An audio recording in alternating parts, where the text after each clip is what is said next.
Hello from Argos Technical Support.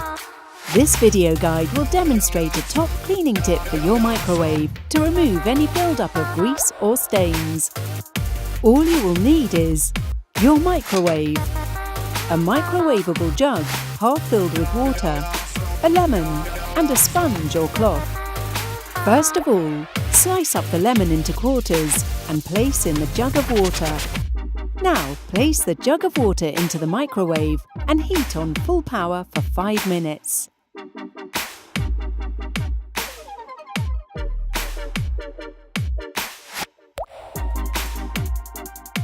In this demonstration, we are showing without the condensation to make it more visible. However, there should be plenty of steam and condensation when you open the microwave.